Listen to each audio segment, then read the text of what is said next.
The man in the charcoal Hi, suit was I still on hope the I didn't keep you platform when waiting. Nadia Not finally at all. looked up. It's good to see you. She You had too. felt him Shall we head up? watching for After 4 you. days. How was the ride? Smooth, The way you thankfully. feel a Let's draft go. from a door that hasn't opened yet. Atmospheric. Wrong. She'd told herself it was nothing. She'd told herself a lot of things in the last 3 years that turned out to be wrong. "You're the one who helped the old man with the oxygen tank," he said. Not a question. Nadia's hand tightened around her bag strap. She looked at him the way she looked at patients who came in claiming allergies to every painkiller except one specific one. "Who's asking?" she said. He told her his name. For exactly 2 seconds, the noise of the subway station, the screech of a C train arriving, a child crying 2 benches over, a busker on the stairs murdering a Paul Simon song, disappeared completely. Then it came back, louder than before, 6 hours earlier. The C train at 6:47 a.m. smelled like industrial cleaner and someone's leftover jerk chicken, and Nadia Reyes had learned to love it, the way you learn to love anything that reliably gets you where you need to go. She took the same seat every morning. 3rd car, facing forward, left side, the one with the slightly broken armrest that nobody else wanted. 12-hour night shift at Mercy General's emergency department ending at 6. Train at 6:47. Home by 7:20. In bed by 7:40, if the upstairs neighbor wasn't doing whatever the upstairs neighbor did that sounded like rearranging furniture with a forklift. She had optimized her life down to its smallest parts. There was comfort in that. Comfort was what you went looking for when the other things ran out. She was pulling her lanyard over her head, still in her scrubs, a habit she'd stopped apologizing for, when the man got on at 59th Street. She noticed him the way she noticed anything that interrupted a pattern. He was wearing a suit on a Tuesday morning that cost more than her monthly rent, and he was standing in the middle of the car holding a coffee cup with both hands like someone had told him that was how regular people held coffee cups, and he was concentrating on doing it correctly. He looked at the overhead map, looked at his phone, looked at the map again. He was somewhere between 40 and 45, with the kind of stillness that people who are used to having space made for them carry around without knowing it. Nadia looked back at her phone. 2 stops later, at 72nd Street, an elderly man got on with a portable oxygen concentrator on a rolling cart. He was navigating the gap between the platform and the car with the particular determination of someone who has been told to slow down and has decided he disagrees with that advice. The cart's wheel caught the edge. The man lurched. The cart tilted at an angle that meant it was going to fall in about half a second. Nadia was already up. She caught the cart's handle with one hand and steadied the man's arm with the other, the same 2-point stabilization she used in the ER when a patient started to go down and she was the closest person standing. She checked the oxygen tubing hadn't kinked. She checked his color. She helped him to a seat, asked if he was okay, and when he said, "Yes, thank you, young lady," she said, "Good," told him to make sure the wheel was locked from here on, and went back to her broken armrest. The whole thing took 40 seconds. She had forgotten about it before the train reached 79th Street.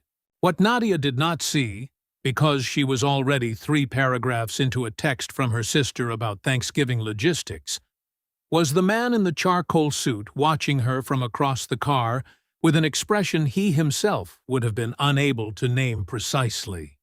Something between recognition and embarrassment. The embarrassment of a person who has been so surrounded by performance for so long that a genuine unremarked act lands like a change in air pressure. Ethan Caldwell had been taking the C train for 11 days.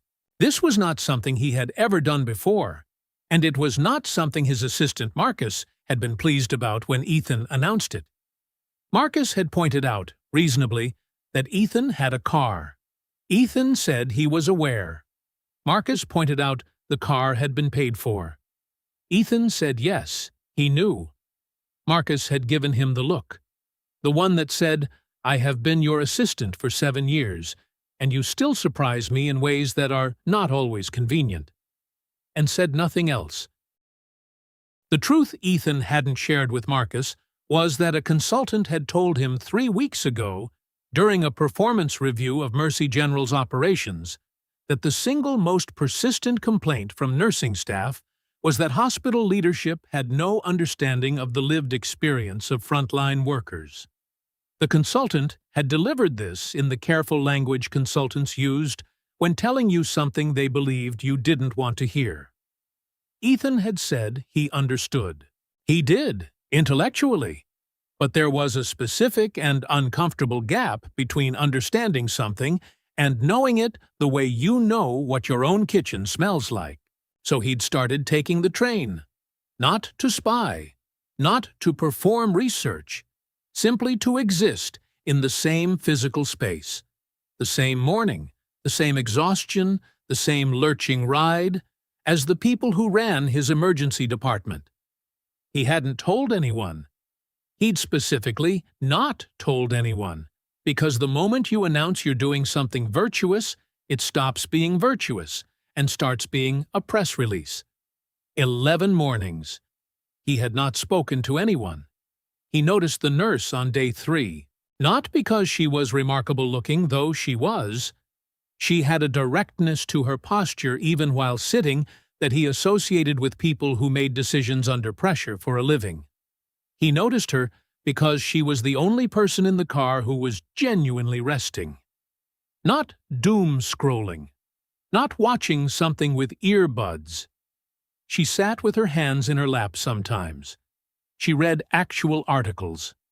Once she closed her eyes for 4 full minutes, and when she opened them, she looked, briefly, like someone who had remembered where they put something important.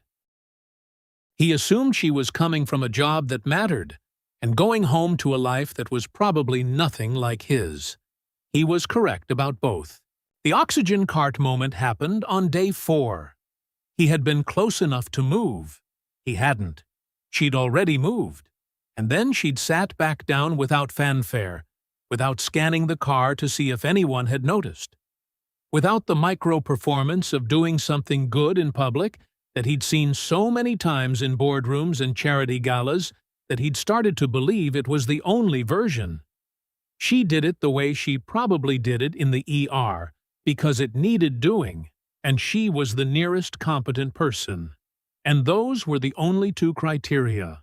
Ethan stared at his coffee cup for a long time after that. On day 9, he noticed the Mercy General lanyard. On day 10, he put that together with a week of observation and felt the unease arrive about 30 seconds after the realization. She works for me, and I've been watching her without her knowing. He rode past his stop that morning, turned around, and spent the whole return trip deciding what to do about it. 2 options. Stop taking the train. Or say something honest enough to deserve her not being afraid of it. He chose the second because it was harder, and because the nurse who didn't perform her kindness had done something to his sense of what honesty required. Day 11 was the day he got off at her stop. She felt him before she saw him. Nadia was aware of this afterward, with the clinical detachment she applied to her own reactions the same way she applied it to symptoms. Here is the data. What does it mean? And what it meant was that her threat assessment instincts, sharpened by 3 years of triage and 1 marriage that had ended by teaching her very specifically which warning signs she'd been choosing not to see, had been running a low-grade alarm for 4 days. She'd catalogued it. Man, expensive suit, same car, same platform. Doesn't look at her directly, but always knows where she is. She'd been building contingency plans the way she built them for unstable patients. If he does this, I do that. She came off the train, and he was there. Not blocking her path, standing 6 feet from the stairs, in a position clearly intended to be non-threatening and almost achieving it. He raised 1 hand, palm out, the universal gesture of, "I need you to hear me before you make a decision." Nadia stopped, put 3 feet between them, held her bag strap with both hands, and looked at him with the expression she used on patients whose stories had too many right answers. "I know how this looks," he said. "Good start," she said. "Keep going." "I've been taking this train for 11 days. You've been on it for most of them. I noticed you." He paused. "That sounds worse than I mean it to." "What do you mean it to sound like?" "Honest," he said. "I'm trying to say this honestly, because you deserve that, at minimum, after whatever the last 4 days have felt like from your side." Nadia assessed him. Color, posture, the specific quality of someone's stillness. He wasn't performing remorse. He wasn't calculating. He looked like a man doing something that was costing him something, which was a different thing from what she'd been bracing for. "You work at Mercy General," he said. "I know because of your lanyard. My name is Ethan Caldwell." The name landed the way a chart notation lands when you're 3 hours into a shift, and you suddenly understand what's been wrong with the patient all night. Mercy General's CEO. She had heard his name the way you hear the names of people whose decisions shape your daily existence, without their ever looking at your face. In policy emails, in department head summaries posted to the break room board, in the frustrated muttering of charge nurses running mandatory training on a software system designed by people who had clearly never worked a night shift. She looked at him with the expression that came after the one she'd been wearing. Not softened. Recalibrated. "You've been riding the train to my job," she said, "for 11 days. To understand what it's actually like," he said. "I know how that sounds." "Unusual," she said. "Yes." "Why didn't you say something earlier?" He held her gaze steadily. "Because you hadn't done anything that required me to. And then you did." He paused. "The man with the oxygen cart. Day 4. A woman pushed past them with a stroller. The busker on the stairs switched to something unrecognizable. "I don't know what you want from this conversation," she said. "Neither do I, exactly," he said. "I know I owed you an explanation. I know you had this flagged as a problem, and I'm sorry for that. Genuinely." He met her eyes. "And your job is not part of this conversation. Not in any way." Nadia studied him a beat longer than was comfortable. Then, "You look like you rode past your stop." He blinked. "I did." "You're going back uptown?" "Yes." "Okay," she said. "The word didn't mean I believe you. It meant I'm adjusting my assessment. I'm Nadia Reyes. I work your night ER. And if I find out this is a thing you do, I'll report it to HR, and it will be detailed and specific." "It isn't," he said. "And you should." "Good." She started toward the stairs, stopped after 2 steps. "The oxygen cart, his wheel was locked wrong. You'd have had 2 seconds, not half." She went up the stairs. Ethan stood on the platform until the next train came. Nadia got home, showered, set her alarm, and lay in the dark for 40 minutes before sleeping, turning the conversation over with the same systematic attention she gave to things that didn't yet have a diagnosis. He'd apologized first. He'd given her the out explicitly. He'd known she might report him and said she should. None of that was the behavior of someone running a script. She fell asleep without a conclusion. That was fine. She was good at holding open questions. In emergency medicine, certainty was a thing you worked toward, not a thing you started with. The cafeteria at Mercy General lived in the basement and smelled like every hospital cafeteria in the northeastern United States. Industrial coffee, something that was either lentil soup or the memory of it, and a cleaning product that the maintenance team had presumably been using since 1987. Nadia ate there on her 3 a.m. breaks, because the vending machine on 4 had eaten $12 of her money over 2 years without apology. She was 3 bites into a turkey sandwich she hadn't wanted when she looked up and saw Ethan Caldwell in the cafeteria line. Not his charcoal suit. Dark slacks, collared shirt, sleeves rolled to the forearm, holding a tray with slightly too much care. He ordered coffee from the woman behind the counter. Darlene, 9 years, always worked the overnight. And Nadia watched him say something that made Darlene laugh a real laugh, the kind that closed her eyes. He paid, scanned the room, saw Nadia. He made the calculation she'd watched him make on the platform. The quick internal, do I approach or do I respect the space? And walked to a table on the other side of the room, sat with his back partly to her. Opened his phone. Nadia ate her sandwich. 8 minutes passed. She said to the air approximately in his direction, "You can sit here if you want." He turned. She made a brief gesture. He picked up his tray, came over, sat down without making a production of it.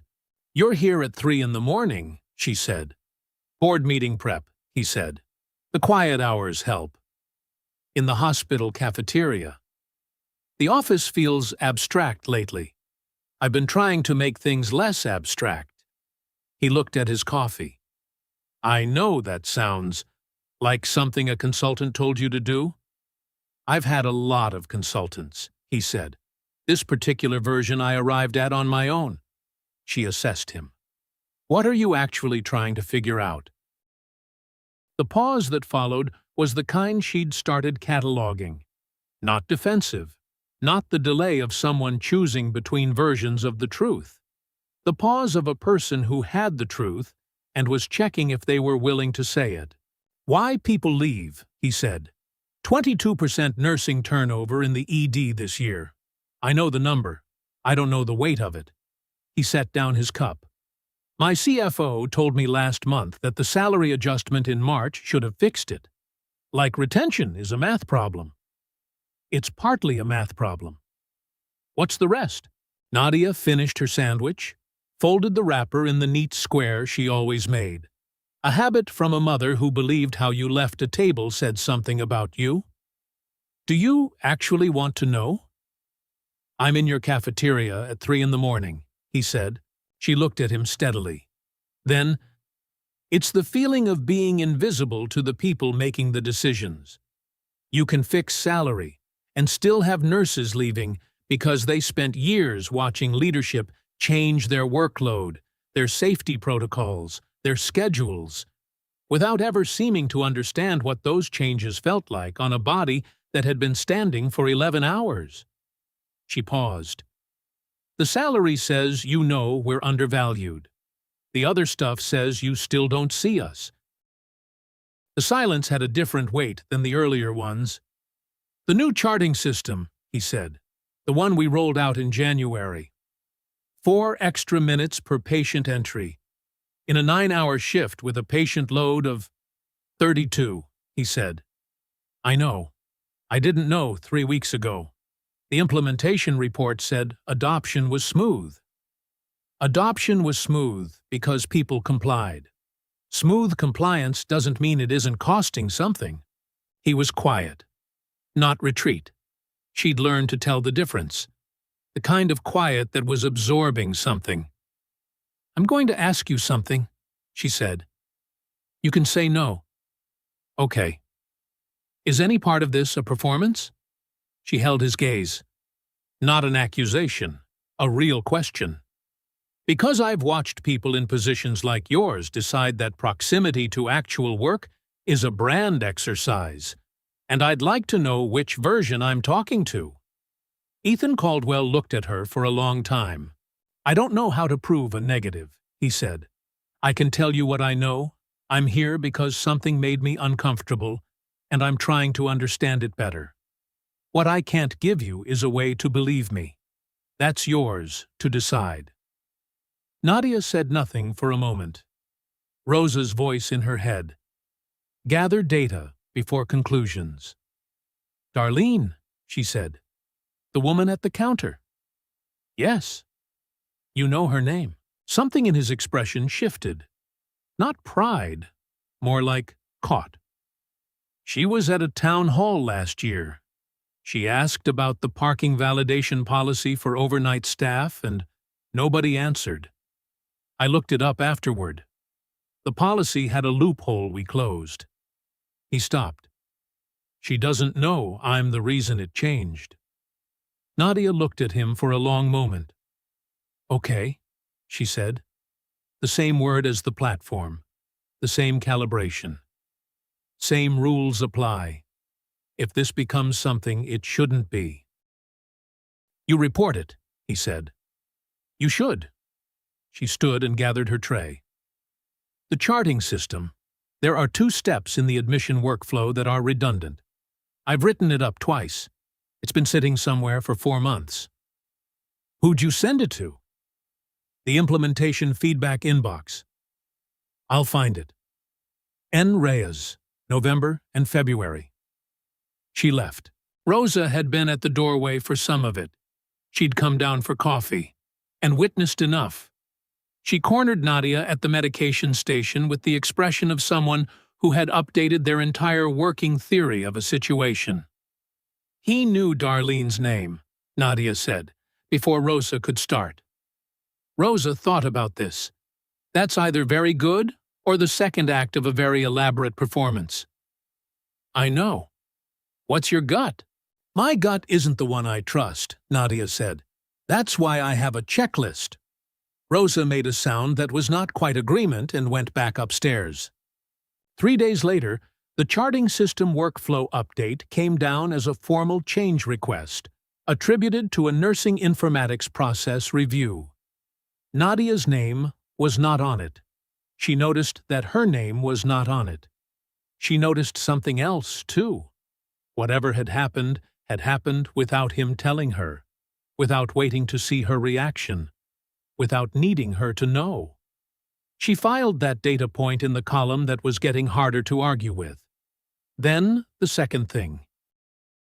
2 weeks later, Rosa found the revised nursing schedule. New weekend float coverage that had materialized overnight, solving a staffing problem the charge nurses had been flagging for 7 months. The request had come from the CEO's office, marked priority, citing a frontline consultation process. Rosa showed Nadia the email in the break room, door half closed. There wasn't a formal consultation process, Rosa said. No. He's just doing it. Without calling it anything, Rosa folded the email with unnecessary precision. Wait, she stopped. Started again. The man who runs this hospital has been fixing things and not taking credit for them. Nadia said nothing. Nadia, I hear you. That's not standard CEO behavior. That's barely standard person behavior.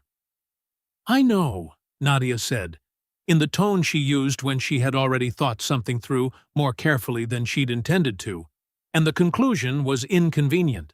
The conversation that changed things happened on a Tuesday in March, in a hospital stairwell, which was not where either of them had expected anything important to happen, but which, in retrospect, made sense. Stairwells were the one place in Mercy General where you could talk without anyone turning it into something it wasn't. Nadia had been using the stairs between floors since her second week. Partly for the exercise, partly because the north elevator at 7:15 held the night security supervisor, who had been telling her the same 2 anecdotes since October, with the confidence of someone who believed both were improving with repetition. She came down from 4, turned the landing on 3, and nearly walked into Ethan Caldwell. He was sitting on the stairs with his back against the wall, a paper coffee cup between both hands, his phone in his pocket. She had never, in 2 months of increasingly less accidental proximity, seen him doing nothing. He looked up. He looked, she noticed, tired in a way that was different from work-tired. The particular exhaustion of someone who has been keeping something orderly for a long time and has just become aware of the effort. Hiding, he said. From? Quarterly review. He looked at the cup. The board wants to convert 40 beds on the third floor to higher margin elective surgery capacity. Nadia went still. Third floor was ED overflow. She knew exactly what those beds were for. What happens to ED overflow? She said. That's the question I've been sitting in this stairwell for 20 minutes not wanting to answer. He looked up. I'm going to vote no. It'll be a difficult room. Why are you telling me that? Because you'll hear about it either way. And I'd rather you hear it from me. He paused. And because I've been making decisions that affect your job for 2 years without looking anyone in the face when I did it. And that seems worth correcting. Nadia sat down on the step above him. Not close. She wasn't at the point in her checklist where close felt like an accurate signal. But the stairwell was cold, and her feet hurt, and the step was there. What does the board want? She said. A CFO who's very good at framing things as inevitable, he said. And 2 members who believe a hospital's job is to generate returns for the people who funded it. And your job is to hold the line. My job is to understand what the line actually is and then hold it, he said carefully. Sometimes those aren't the same thing I thought. She looked at him sideways. You know what nurses call the policy changes that come down from your floor? No. We call it the memo from people who've never had someone die in their arms and then had to make the call. Not out loud. In the break room. He was quiet. It's not malice, she said. That's the thing that used to confuse me when I was angrier about it. It's not cruelty. It's that the abstraction works. You can make a very clean argument about bed capacity and patient flow if you've never watched a family receive bad news at a gurney in a hallway because there was no room. And nobody in that argument has to be a villain. I've watched it, he said quietly. Twice in the last month. She looked at him. I've been coming down to the ED, he said. Observing. I should have told you. You probably should have. I didn't want it to be about me, he said. I just wanted to see. The stairwell was quiet. 3 floors up, through the fire door, someone's pager went off. Neither of them moved. The man with the oxygen cart, Nadia said. His name is Walter. He comes into our ED every 6 weeks for his maintenance visit. COPD, stage 2. His daughter lives in Hoboken. He told me last time that he takes the train because driving makes him anxious now, and he's not ready to stop going places. She paused. That's why I caught the cart. Because I knew him. Because names make the difference between catching and not catching. That's what your consultants can't put in a report. He was looking at her with the full attention she'd catalogued over 2 months, the kind that wasn't managing her, wasn't waiting for its turn to speak. I'm going to vote no, he said again, not to reassure her, to say it out loud where it meant something. I know, she said. She stood, brushed off her scrubs. Good luck with the room. She went up the stairs and did not look back, which was a thing she did deliberately when she needed to not know how someone was looking at her. 3 hours later, Rosa found her at the medication station. Did you hear about the board meeting? Nadia looked up. He voted no. The proposal failed. Rosa held out her phone. The memo used the phrase, frontline operational realities. That's your language, Rosa said. That's exactly what you said to me last week. People say things, Nadia said. Nadia. Rosa said it with the patience of someone who'd known her for 3 years and was choosing her words carefully. Stop waiting until evidence becomes proof beyond reasonable doubt. This is not a diagnosis. This is a person. Nadia looked at her. The last time I trusted someone before the evidence was in, I spent 14 months untangling a shared lease and learning that I'll handle it meant something specific to Daniel that didn't match what it meant to me. Rosa's expression shifted. "That's fair," she said. "But not every man who doesn't perform his feelings is running the same play as Daniel. Some of them are just—" She gestured at the memo. "Doing the thing." "I know." "Gather your data," Rosa said, softer. "Just don't gather it so long that the thing you're trying to protect against has already happened differently." The thing Rosa didn't know, the thing Nadia was still figuring out how to hold, was that the real threat wasn't that Ethan Caldwell was running a play. It was that he wasn't. She'd built her defenses against the version that wanted something from her. She had not built them against the version that just kept quietly doing the right thing while she watched.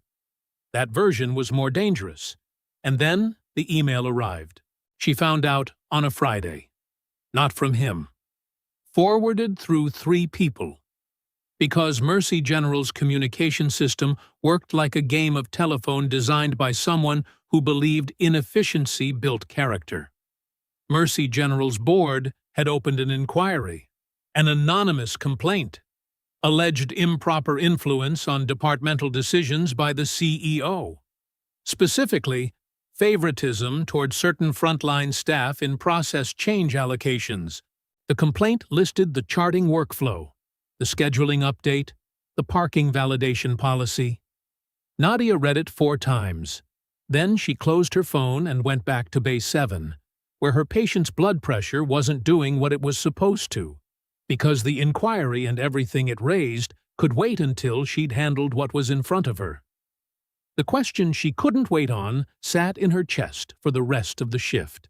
He was going to find out she knew, and she was going to have to decide, before that happened, whether she was telling him because it was the right thing to do, or because somewhere between the subway platform and the stairwell and a memo with her words in it, she'd started caring what happened to him. She didn't have the answer by the end of her shift. She had the question, and it was the clearest thing she'd felt in 3 years. That scared her more than the inquiry. She told him. Not because she'd resolved the question, she hadn't, quite, but because Rosa had said gathered data, not proof beyond reasonable doubt, and because the man in the stairwell had told her he was voting no before he'd known if she'd care. That was the kind of evidence she knew how to read. She texted him. The number was in her phone from an administrative thread on the charting review. She wrote, "There's something you need to know. Not exactly work-related. Can we talk?" She read it twice and sent it before she could take another pass at it, because another pass would have produced something so precisely calibrated it communicated nothing. He replied in 4 minutes. "Yes. Name the place." She said the diner on 153rd. Neutral ground. No one from Mercy General. He said 7 p.m. She said fine. She got there first and took the booth in the back, which told her something about herself she filed for later. He came in at 6:58, saw her, came over, and sat down without looking around the room to see who else was there. She noticed this because it meant his attention was for her and not for management of his own visibility. She showed him the email on her phone. She watched him read it. His face did not do the thing she'd braced for. The performance of being blindsided, the reaction calibrated for her benefit. He read it the way she read difficult charts, all the way through, twice, then sat back. "How long has it been in circulation?" he said. "I got it Friday. Original timestamp is Thursday." "Do you know who filed it?" "No." She put her phone face down. "Do you?" "I have a suspicion," he said. "A board member who voted for the bed conversion. Someone who operates on the assumption that certain decisions don't get made out of principle." He looked at her. "I want to tell you something, and I want you to hear it as information, not as reassurance." "Okay." The charting fix, the scheduling, the parking policy, those were the right things to do. They would have been the right things to do regardless of who brought them to my attention. He paused. You brought them to my attention. I can't make that disappear and wouldn't want to. But the decision that they were correct was separate from the fact that it was you. She looked at him for a long moment. I believe you, she said. Then, because she'd decided somewhere between Friday, and now that she was done being precise at the expense of being true, that's not the question I've been sitting with. He waited. The question I've been sitting with, she said, is whether I care what happens to you, because of the inquiry, because it's unfair. And the answer is yes. But that's not complicated. The complicated part is I'm not sure when that started, and I don't know what to do with it inside the context of everything else. She kept her hands flat on the table, posture the same as always. I have a rule. I've had it for 3 years. Don't trust the evidence until you have enough of it. Don't confuse what someone does for you with who they are. That sounds like a good rule, he said. It's kept me intact. I know. He said it simply, without judgment. And I'm not going to ask you to set it aside. I'm not sure I'd want you to. It's part of what... He stopped, adjusted. You've been watching me for 2 months, the same way I watched you for 11 days on the train, taking notes, checking the data against the story. A brief thing that wasn't quite a smile. I can feel it. It's not unpleasant. What does that mean? It means most people with authority over others have stopped expecting to be observed carefully, he said. It should change how you act. It does, when you let it. He looked at his cup, then back at her. I want to do something before I handle the inquiry. I want to tell you I'm doing it so you know. What is it? I'm going to HR Monday morning and formally recusing myself from any decisions related to your employment, performance review, compensation, or departmental allocation. Now and going forward. Permanently on record. Independent committee only. He held her gaze. Not because it's required. Because I want the record to be clear that your career is yours, and I have never had any part of it, and never will. So that nobody, including you, ever has to wonder. Nadia was quiet. She understood what he was giving up. A CEO who voluntarily reduced his own authority over a specific employee was also reducing his ability to advocate for her, to use his position the way positions like his were generally used. He was removing himself from the equation entirely so the equation could be about her work and nothing else. He was protecting her record with a document that could never be taken back. She thought about Daniel. The flowers that had meant, I know I got this wrong. The weekend trips that had meant, let's not look at the shape of what's not working. Those gestures had been aimed at her feelings. This one was aimed at her future. Okay, she said. The word had evolved over 2 months.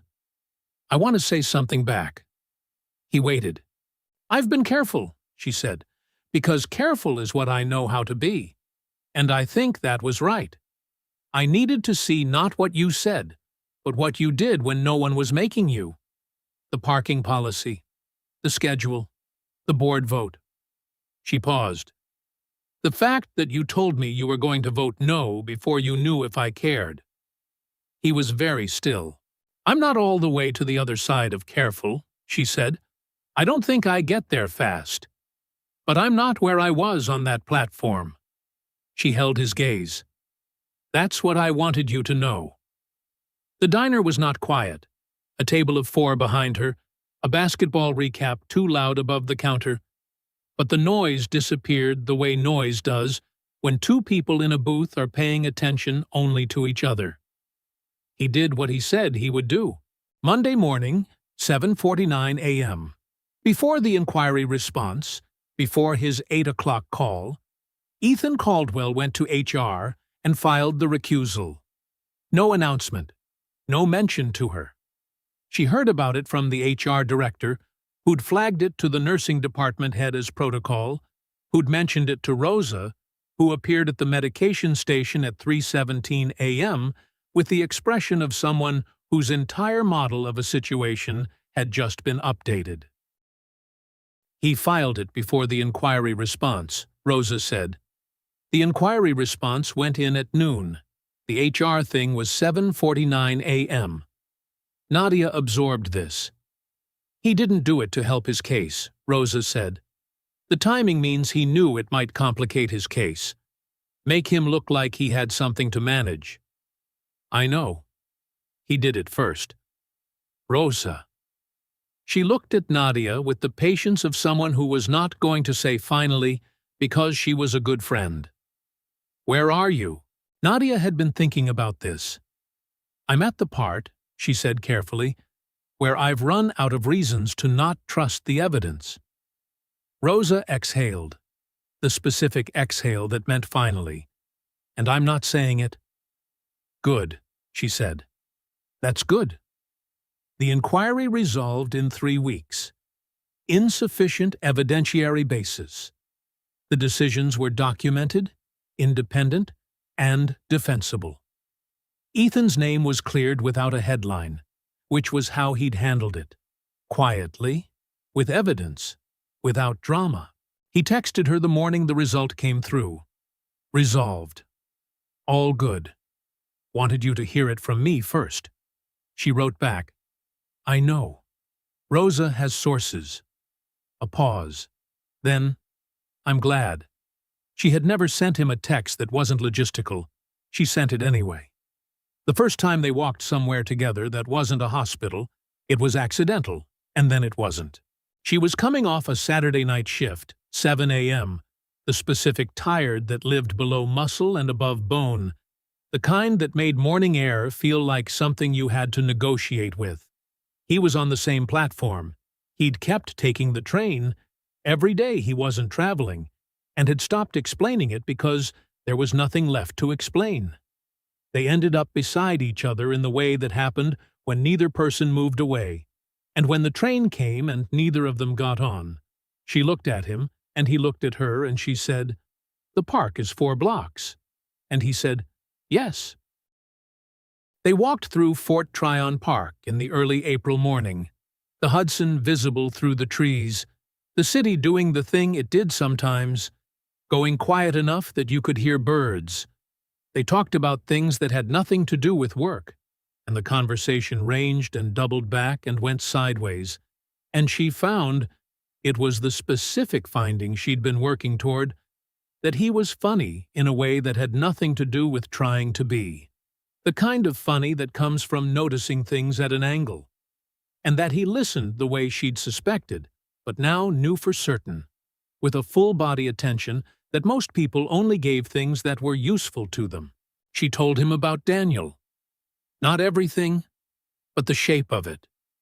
Not, this is what he did, but this is what I learned about how I'd been seeing.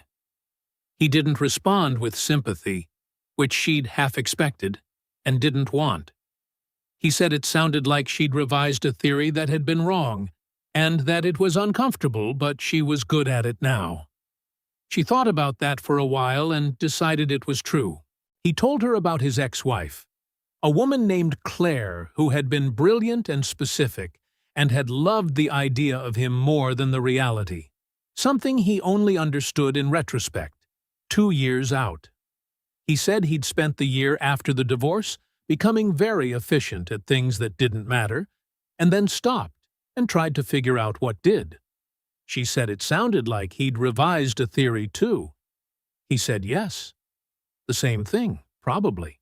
They got coffee from a truck by the park entrance and sat on a bench, and she thought about how the careful accounting she'd been keeping, the running tally of things he did versus things he said, had been the right tool, and she'd used it correctly. And now she was at the result. The result was that the man sitting next to her at 9 in the morning was exactly what the evidence suggested. Not perfect, not without the blind spots of someone who has had authority long enough to sometimes forget they have it, but the kind of person who, when you named the blind spot, did something about it instead of arguing about whether it existed. "Can I say something?" he said. "Yes." "I don't want this to be the part where I get this wrong." He looked at his cup. "I'm aware I have structural advantages in this situation that I don't want to use. And I'm aware that being aware of that doesn't automatically mean I'm not using them." "You know what the difference is?" she said. "Tell me." "It's whether I get to set the pace." She held his gaze. "And I do. I always have, in this. You've let me." "Yes," he said, "because anything else would have been wrong." "I know," she said. "That's the point." She set her coffee cup on the bench between them. He looked at it, and then at her, and she looked back. And somewhere in that exchange, something shifted in the specific way things shift when two people have been watching each other carefully for long enough that they both know exactly what they're seeing. "I'd like to keep doing this," she said. "This specifically, or whatever this is," she said. "The walking, the talking, whatever comes after." "Yes," he said simply. "Me too." She nodded. She did not feel the way she'd felt when she'd decided to trust Daniel.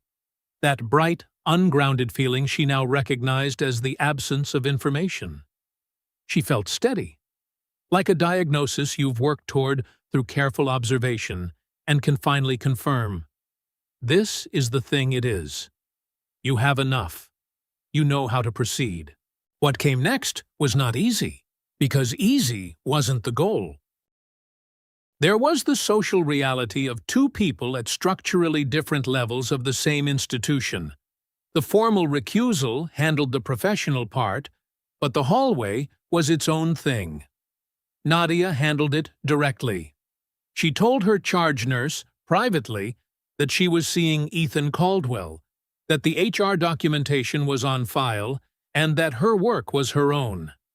Her charge nurse said, "He's the one who got the scheduling fixed," and Nadia said, "Yes," and that was the whole conversation. There were the looks. She'd expected them and ignored them with a precision visible enough to communicate, "This is a deliberate choice, not an oversight." Rosa watched her do it and said afterward it was the most effective non-response she'd ever witnessed. There was the board member, the one who'd filed the inquiry, who made a comment at a hospital function loud enough to carry about the CEO's interesting approach to community engagement. Ethan heard it. He turned and said, with complete evenness, "Nadia Reyes is a better emergency nurse than this hospital deserves to have, and I am deeply aware of how fortunate we are that she stays. If you'd like to discuss the staffing metrics, I'm available Thursday." The man said nothing. 3 people standing nearby went quiet in a way that meant they'd remember it. Nadia heard about this from Rosa, who'd heard it from someone else. She texted him, "I heard about Thursday." He replied, "It needed saying." She wrote back, "Thank you. You didn't have to." His reply came in 3 seconds. "Yes, I did." She saved that text in a folder on her phone she did not examine too often and had not told anyone about. It was Walter who completed the picture. Walter of the oxygen cart, stage 2, COPD, daughter in Hoboken, too stubborn to stop going places. He came in for his maintenance visit on a Thursday afternoon in May, and Nadia was there, and he recognized her and sat up straighter and said, "You're the one from the train. Caught my cart." "I remember you," she said. "How's the breathing?" "It's breathing," he said, his way of saying fine, for the values of fine that currently apply. He looked at her. "You look different." "I'm the same." People who are the same don't look different. He said it with the authority of someone who had spent a lot of years in a lot of waiting rooms. Something good happened. She checked his oxygen saturation. Normal range. Wrote it in the chart. "Make sure the wheel's locked when you board," she said. "Every time." He laughed. A real one. She liked the sound of it. She walked him to the lobby herself, which was not required, and in the lobby she saw Ethan near the wall. He'd been coming down to the ED still, and she'd stopped objecting to it and started finding it quietly, like having someone in the room who understood the language. He saw Walter, saw Nadia, and made no move to insert himself. Walter saw him and said to Nadia, "That man's watching you." "I know," she said. "Good way or bad way?" She looked at Ethan Caldwell, leaning against the wall with his arms loosely crossed, watching the lobby the way he watched everything now, not managing it, just seeing it, and who looked up when she looked at him and did not look away. "Good way," she said. Walter considered this with the gravity it deserved. "Good," he said, and meant it in the plain and complete way that people mean things when they've lived long enough to stop hedging.